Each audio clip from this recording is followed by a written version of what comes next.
La revolución de los omega 3. Cómo alimentar el cerebro emocional. Un triste nacimiento.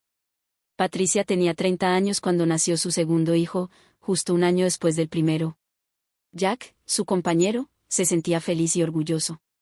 El año que acababa de pasar con su primer hijo había sido una sucesión de felicidades cotidianas, y ambos habían deseado ardientemente a este pequeño Paul que venía a completar la joven familia. Pero Jack se llevó una sorpresa. Patricia no parecía sentirse muy contenta, sino más bien sombría. Se interesaba poco por Paul, quería que la dejasen sola, se irritaba con facilidad, a veces lloraba sin razón.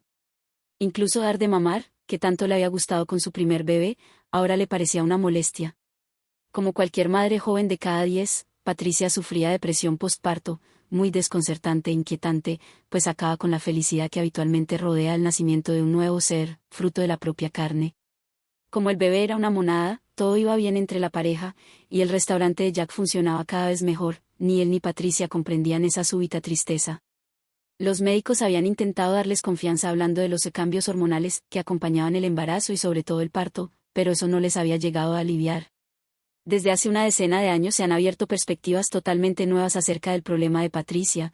Esta residía en Nueva York, una ciudad donde el consumo diario de uno de los alimentos más importantes para el cerebro, los ácidos grasos esenciales llamados omega 3, es especialmente bajo, como en Francia o Alemania. Por otra parte, estos ácidos grasos que el cuerpo no puede fabricar, de ahí el término, esenciales, son tan cruciales para la constitución del equilibrio del cerebro que el feto los absorbe a través de la placenta.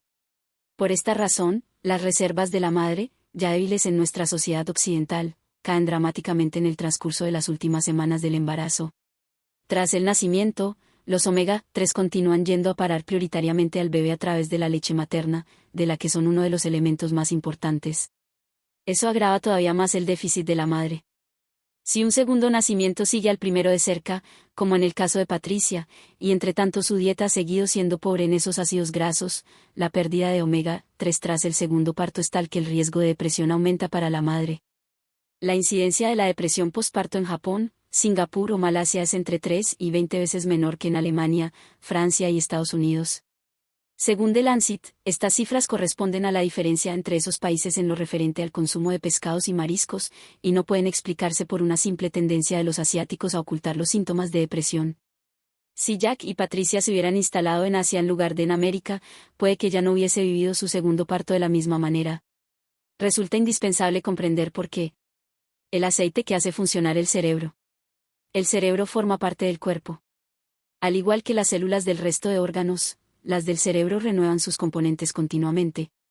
Así pues, las células de mañana están hechas de lo que comemos hoy. Además, el cerebro está formado, en 2/3 partes, por ácidos grasos. Son los componentes básicos de la membrana de las células nerviosas, su envoltorio, a través del que se producen las comunicaciones entre todas las células nerviosas en todas las regiones del cerebro y del cuerpo. Lo que comemos se integra directamente en estas membranas y constituye la trama. Si sobre todo consumimos grasas saturadas, las que, como la mantequilla o las grasas animales, permanecen sólidas a temperatura ambiente, su rigidez se refleja en las de las células del cerebro. Si, por el contrario, comemos sobre todo grasas poliinsaturadas, líquidas a temperatura ambiente, las células del cerebro serán más fluidas, más flexibles, y la comunicación entre ellas más estable. Sobre todo si se trata de ácidos grasos omega 3. Los efectos de este comportamiento no son sutiles.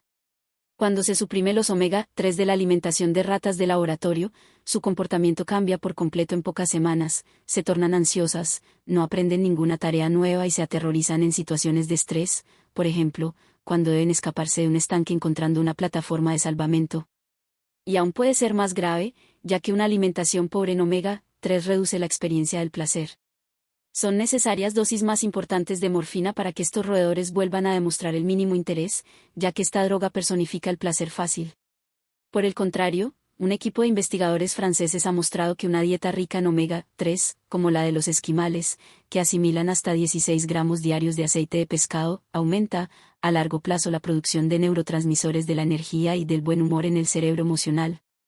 Se trata sobre todo de la dopamina, que es el neurotransmisor responsable de los efectos energetizantes y euforizantes de las anfetaminas y la cocaína. El feto y el neonato, cuyo cerebro está en pleno desarrollo, tienen las mayores necesidades de ácidos grasos omega 3. Un estudio danés publicado recientemente en el British Medical Journal establece que las mujeres que consumen más omega-3 en su alimentación todos los días durante el embarazo, tienen hijos cuyo peso al nacer es más sano, y son menos prematuros. Otro estudio danés, publicado en el Journal of the American Medical Association, señala que los niños a los que se ha amamantado al menos durante 9 meses tras el parto y que por ello han recibido una mayor cantidad de omega-3 en su alimentación, cuentan con cualidades intelectuales superiores a los demás 20 o 30 años más tarde. Pero la importancia de los omega-3 no se limita al embarazo. La peligrosa energía de Benjamín. Al principio, Benjamín no sabía de qué sufría. Él, que por lo general tenía tanta energía, dirigía el laboratorio de bioquímica de una gran multinacional farmacéutica, se sentía fatigado, desmotivado. Tenía 35 años y nunca había padecido problemas de salud, se decía que tal vez todo se debiera a una infección vírica que arrastraba. En cuanto llegaba a su despacho, cerraba la puerta y huía de la gente. Incluso le había pedido a su secretaria que anulase varias citas importantes con el pretexto de que se hallaba demasiado ocupado. Cuanto más tiempo pasaba, más extraño se iba tornando su comportamiento. Las reuniones de las que no podía escaparse le incomodaban mucho. Tenía la impresión de ser incompetente y de que se le notaba muchísimo. Todo el mundo le parecía estar mejor informado que él, ser más creativo y más dinámico. Se decía que no era más que cuestión de tiempo antes de que se descubriese que todos sus éxitos del pasado se debían a pura suerte o a las contribuciones de sus colaboradores. Una vez al regresar a su despacho, cerró la puerta y lloró, al mismo tiempo que todo aquello le parecía ridículo. Temía que le despidieran al día siguiente y se preguntaba qué dirían su esposa e hijas. Algo más adelante, como Benjamín era médico y su empresa fabricaba un antidepresivo muy recetado, decidió finalmente autorrecetarse el medicamento. No pasaron ni 2 semanas antes de que empezase a encontrarse mucho mejor. Reanudó su trabajo con normalidad, creyendo finalmente haber superado la situación. En realidad, se hallaba al borde del abismo. Como el medicamento parecía muy eficaz y como podían administrarse dosis distintas, se dobló la dosis. En efecto, todo empezó a ir mucho mejor. Ahora no dormía más que 4 horas cada noche y recuperó todo el tiempo perdido, y los proyectos que había dejado a medias durante los meses precedentes. Además, se sentía especialmente contento, sonreía constantemente y hacía reír a todos sus colaboradores con sus bromas un poco subidas de tono. Una noche que se había quedado trabajando con una joven ayudante, ésta se inclinó por encima de su escritorio para recoger una carpeta, y al dejar al descubierto el escote se vio que no llevaba sujetador. Benjamín sintió un súbito deseo de ella y le puso la mano sobre el seno. Ella se dejó hacer, y él no regresó a casa esa noche. Este triste episodio de abuso de poder en el puesto de trabajo no tendría nada de particular si no se hubiera repetido en el transcurso de la misma semana con un auxiliar de laboratorio, y unos días después con una secretaria.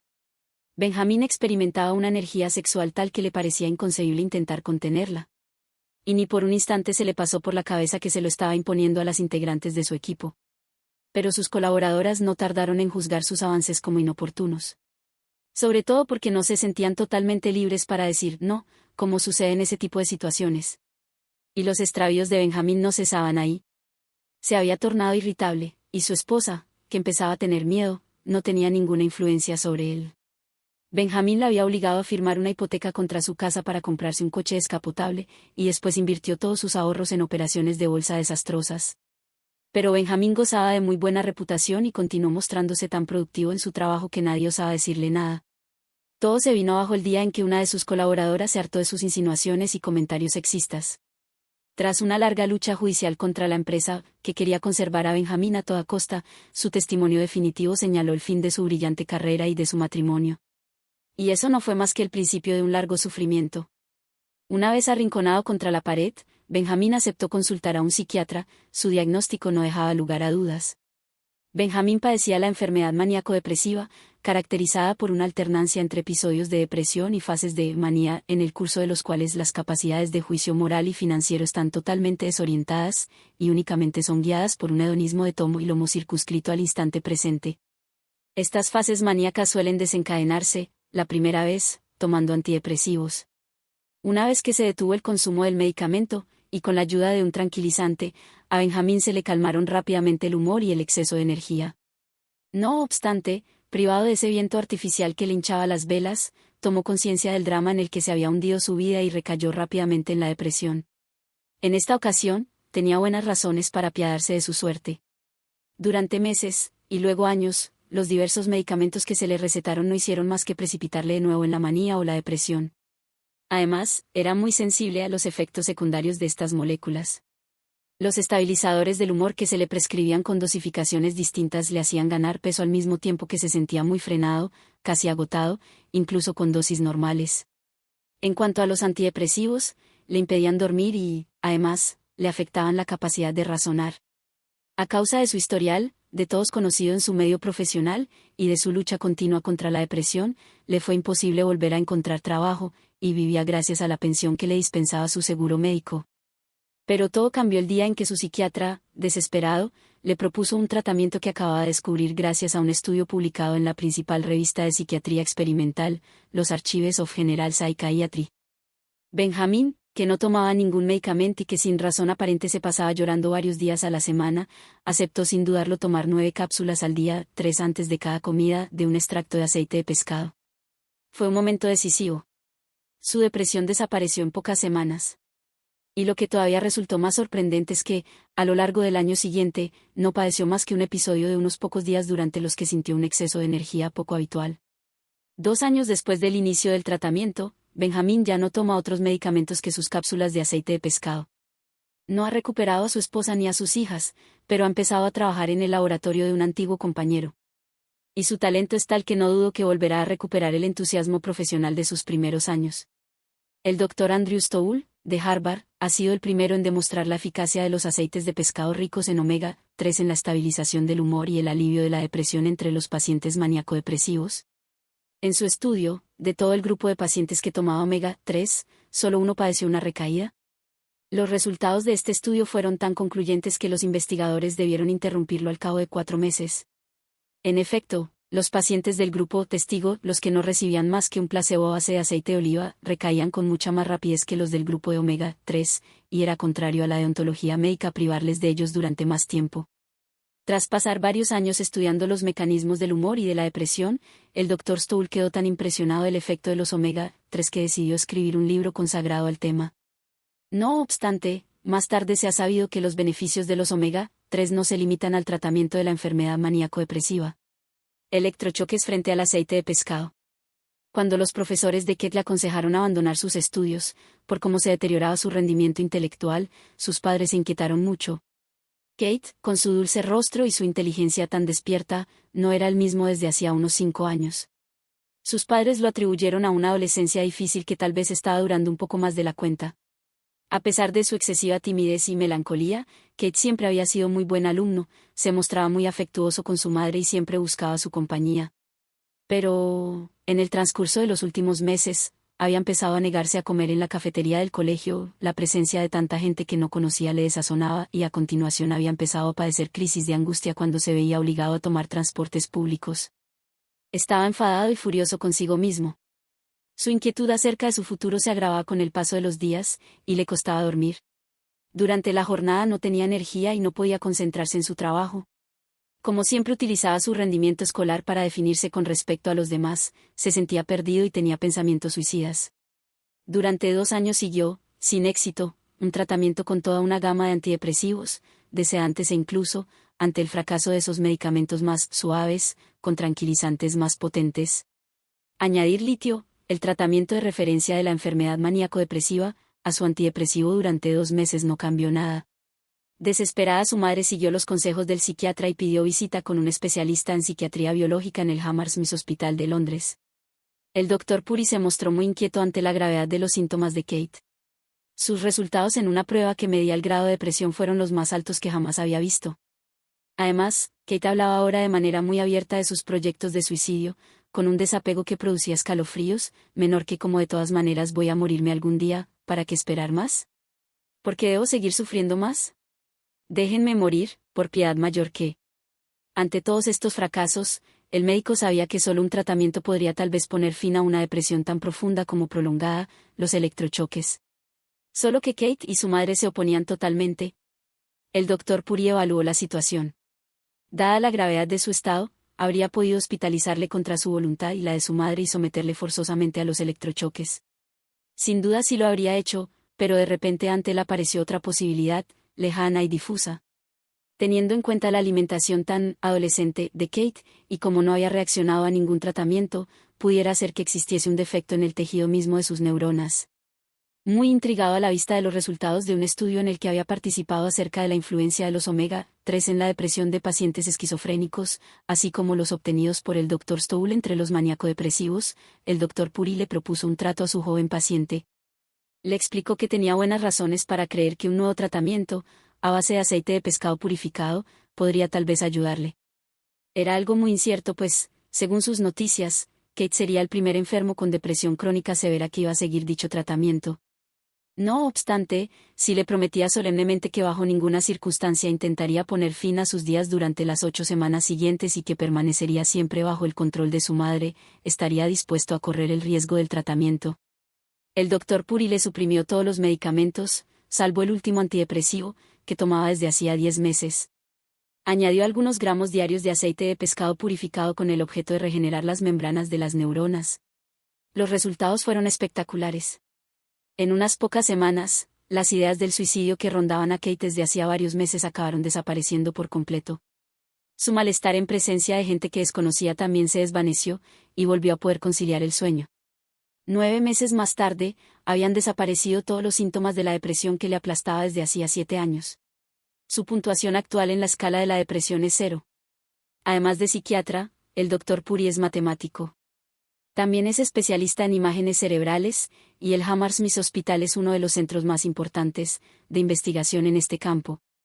Antes de tratar a Kate, le hizo pasar por diferentes escáneres a fin de obtener imágenes de su cerebro. Al repetir las pruebas al cabo de 9 meses, pudo constatar que el metabolismo del cerebro del joven se había modificado por completo, no solo se habían reforzado las membranas de las neuronas, sino que no mostraban ningún rastro de pérdida de componentes. Lo que había cambiado era la propia estructura del cerebro de su paciente. La madre de Kate estaba maravillada. Su hijo estaba transfigurado, y ella no dejaba de explicarles a sus amistades, a las que todo hay que decirlo, les costó un poco creérselo, todo acerca de los efectos del aceite de pescado. El propio Dr. Puri quedó tan impresionado ante esta curación que publicó una descripción en una importante revista de psiquiatría e inició un estudio, todavía sin finalizar mientras escribo estas líneas, relativo al efecto de los aceites de pescado sobre la más grave y mortal de las afecciones cerebrales, la enfermedad de Huntington. En medicina, siempre hay que desconfiar de lo que se denominan casos anecdóticos. Es decir, que no hay que levantar una teoría o recomendar un tratamiento basándose en los efectos obtenidos en un único paciente, o incluso en unos pocos casos, por muy extraordinarios que resulten. Todo tratamiento prometedor debe ser comparado con un placebo en el marco de un estudio en el que ni los pacientes ni los médicos asistentes sepan quién recibe la sustancia presumiblemente activa y quién el placebo. Eso es lo que se denomina un estudio controlado. No obstante, algunos meses después de la publicación del caso del Dr. Puri, la otra gran revista internacional de psiquiatría, American Journal of Psychiatry, publicó precisamente un estudio controlado realizado con pacientes que, al igual que Kate, se mostraban resistentes a todo tipo de tratamientos. En Israel, el Dr. Nemetz y sus colaboradores habían comparado la eficacia del mismo extracto purificado de aceite de pescado, el ácido etílico-pentanoico, a una dosis equivalente de aceite de oliva, que, a pesar de sus propiedades antioxidantes, no contiene omega-3. Más de la mitad de los pacientes que hasta entonces no habían reaccionado a ningún tratamiento vieron una clara mejora en su depresión en menos de 3 semanas. La observación anecdótica del Dr. Puri se veía así confirmada. Después, otro estudio, en esta ocasión británico, apareció publicado en los Archives of General Psychiatry.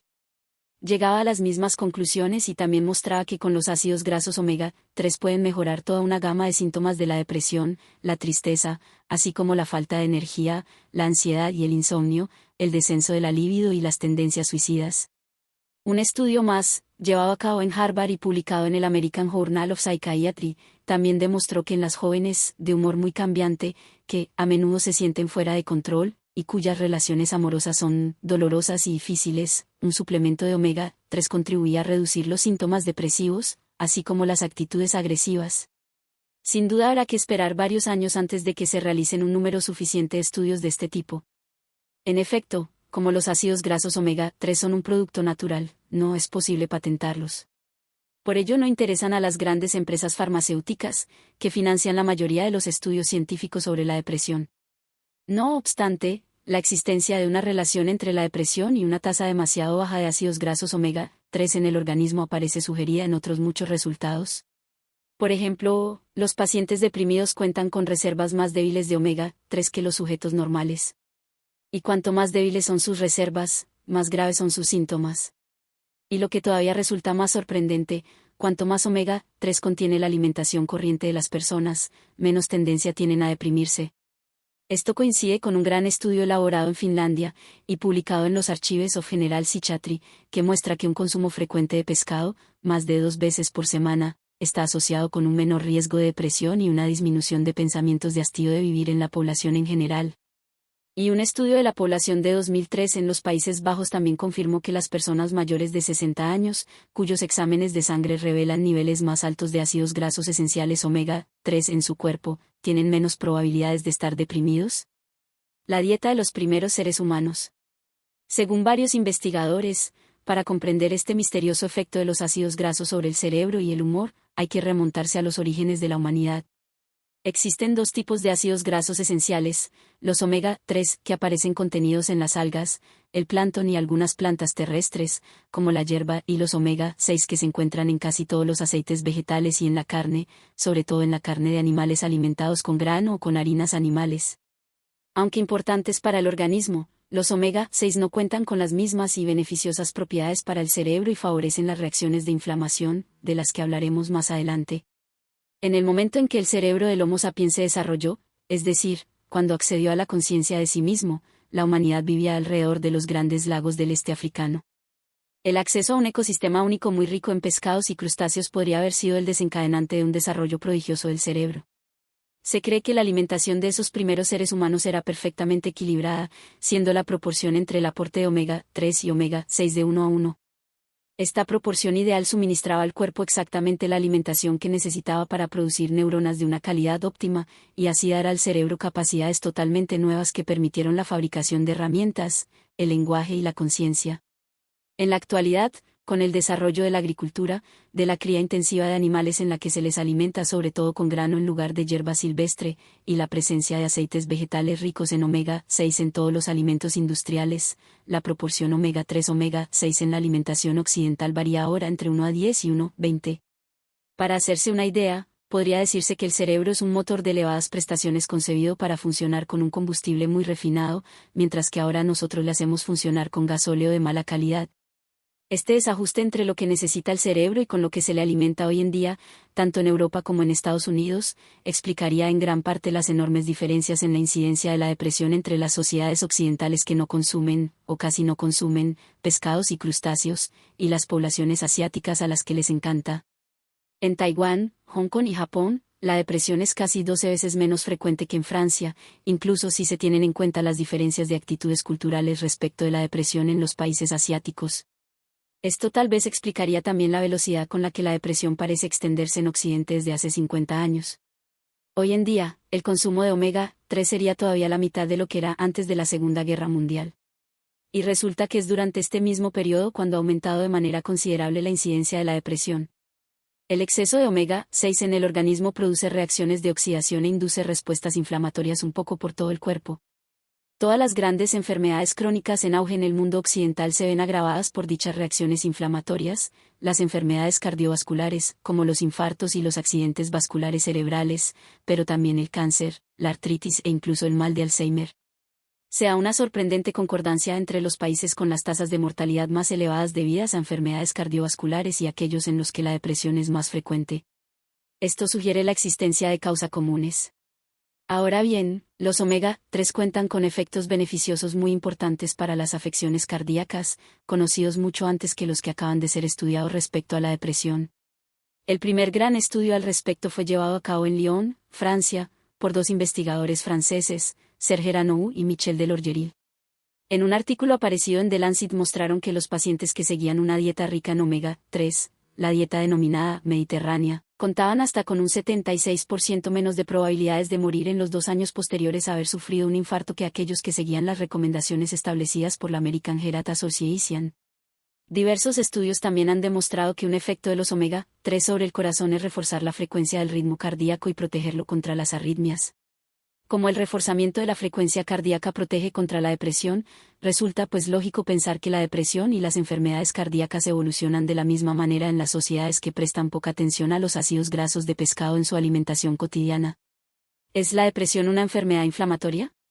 El reconocimiento del muy importante papel de los omega-3 en la prevención y el tratamiento de la depresión promete el desarrollo de una concepción totalmente nueva de esta enfermedad. Y si la depresión fuese, también ella, una enfermedad inflamatoria, como se ha descubierto hace poco respecto a la enfermedad de las arterias coronarias?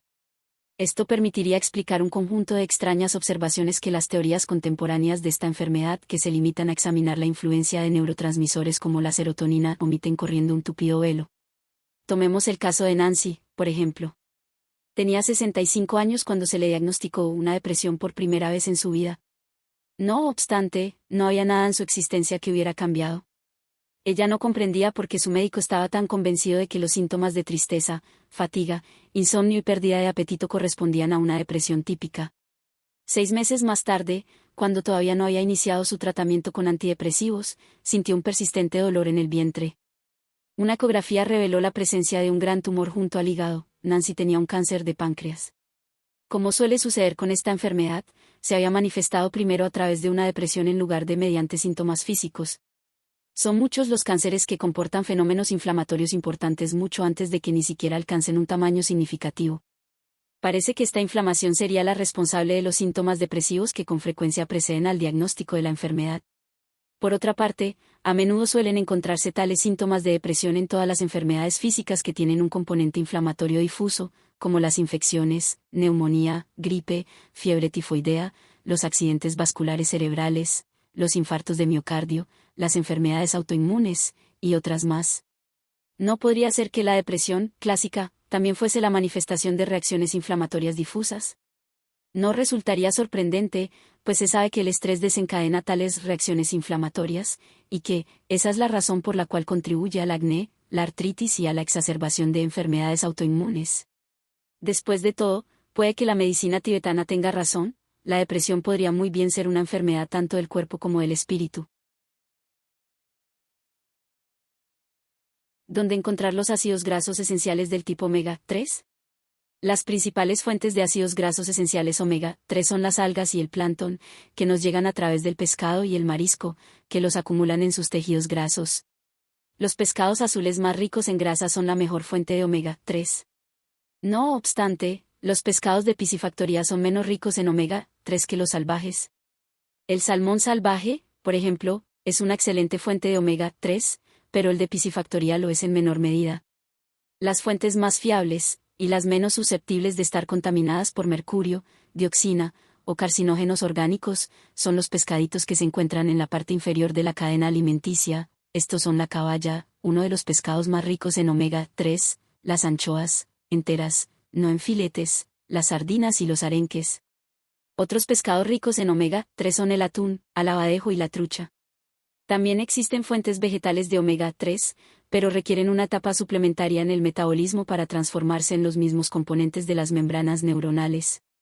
Se trata de las semillas de lino, que pueden consumirse tal cual, molidas o ligeramente tostadas, el aceite de semillas de lino, el aceite de colza, el aceite de cáñamo, las nueces. Todas las hortalizas verdes contienen el precursor de los ácidos grasos omega-3, aunque en menor cantidad.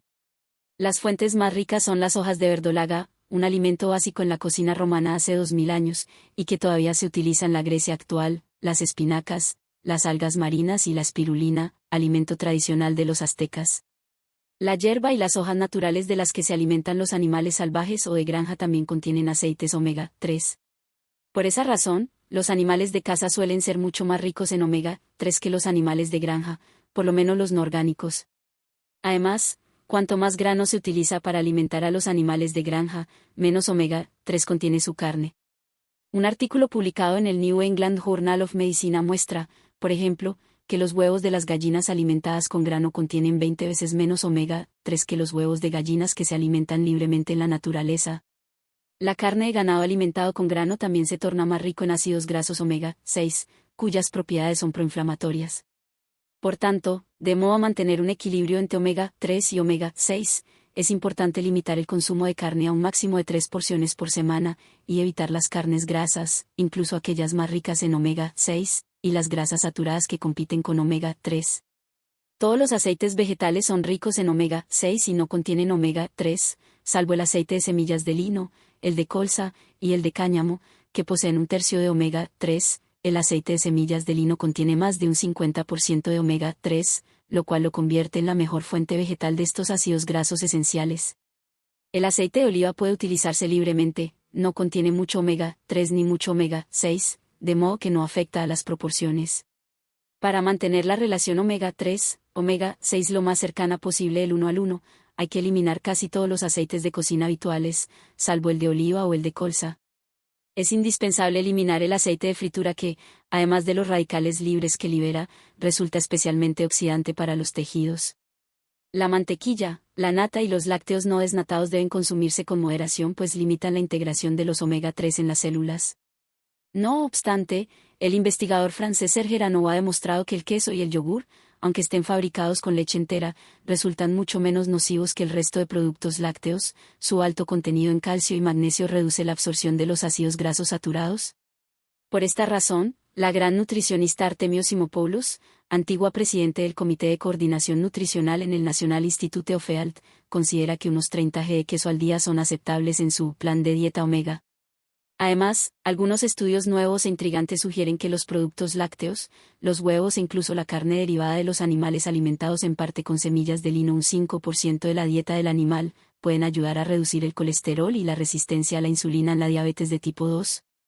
Estos productos podrían convertirse en el futuro en una fuente importante de omega 3.